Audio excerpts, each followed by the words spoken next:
സുധാകര, കാര്യം ശരി, നാറ്റക്കേസാണ്. ആത്മാഭിമാനമുള്ള ഒരു ഭർത്താവിനും ഉൾക്കൊള്ളാൻ പറ്റില്ല. പക്ഷേ ഈ കാര്യം നാട്ടിലൊക്കെ അറിഞ്ഞു കഴിഞ്ഞാൽ സുധാകരനത് നാണക്കേടല്ലേ? അത് മാത്രമല്ല, നിങ്ങൾക്കൊരു മോനുണ്ട്. അവൻ നാളെ പുറത്തേക്ക് ഇറങ്ങുമ്പോൾ ആൾക്കാർ അവനെ കളിയാക്കി കഴിഞ്ഞാൽ ആ വിഷമത്താൽ അവനെന്തെങ്കിലും ചെയ്തു കഴിഞ്ഞാൽ അതും പ്രശ്നമാവില്ല സുധാകര. അതുകൊണ്ട് ഇപ്രാവശ്യത്തേക്ക് സുധാകരൻ അതങ്ങോട്ട് വിട്ടേരി. എടോ, ഞാനല്ലേ പറയണത്, വേറെ കുഴപ്പമൊന്നും ഉണ്ടാവില്ല. എന്നാലും അവൾ എന്നോട് ചെയ്തില്ല സാറേ. ഞാൻ ഇന്ന് വരെ അവൾക്കൊരു കുറവും വരുത്തിയിട്ടില്ല സാറേ. എടോ, താനീ പറയണത് അവളോടുള്ള സ്നേഹം കൊണ്ടാണ്, ശരിയല്ലേ? അതെ സാറേ, എനിക്കിപ്പോഴും അവൾ ഇഷ്ടമാണ്.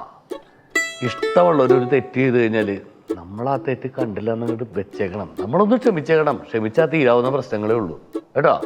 വേറെ കുഴപ്പമൊന്നുമില്ല. ആണെങ്കിൽ വന്നേ, ഞാൻ സുധാകരനോട് കാര്യങ്ങളൊക്കെ സംസാരിച്ചിട്ടുണ്ട്. അപ്പം ഇനി മുതൽ ഈ മൊബൈൽ ഫോണും ചാറ്റിങ്ങും ഒരുങ്ങിക്കെട്ടിയോട് പുറത്തേക്കുള്ള പോക്കൊക്കെ അവസാനിപ്പിച്ച് സുധാകരൻ പറയുന്നത് കേട്ട് ജീവിക്കാൻ പറ്റുമോ? പറ്റുമല്ല? എന്നാൽ രണ്ടുപേരും കൂടി ആ രജിസ്റ്ററിൽ ഒപ്പിട്ടിട്ട് വേറെ സ്ഥലം വിടാൻ നോക്ക്. വേണം, ഫോണും സോഷ്യൽ മീഡിയയൊക്കെ ആവശ്യത്തിന് നല്ലതാണ്. പക്ഷെ അത് തന്നെയായിപ്പോൾ ഒരു ജീവിതം.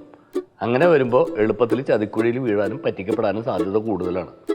നിങ്ങൾക്ക് 7ാം ക്ലാസ്സിൽ പഠിക്കുന്ന ഒരു മോനുണ്ടെന്നല്ലേ പറഞ്ഞത്? അവൻ ഫുൾ ടൈം ഓൺലൈനിലാണെന്നല്ലേ പറഞ്ഞത്?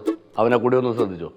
പരസ്പരം അങ്ങോട്ടും ഇങ്ങോട്ടും സ്നേഹിച്ചും സഹകരിച്ചും ശ്രദ്ധിച്ചും മുന്നോട്ട് നീങ്ങിയാലുണ്ടല്ലോ ആ കുടുംബത്തിന് ഒരു ദൃഢത ഉണ്ടാവും. മനസ്സിലാവണ്ടോ പറയണത്?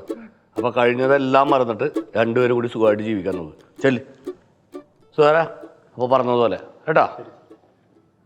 മേലാലി ഒരു കേസായിട്ട് ഇങ്ങോട്ട് വരാൻ നിൽക്കരുത്. ഉറപ്പേണ്ടല്ല? ശരി, പൊക്കോ.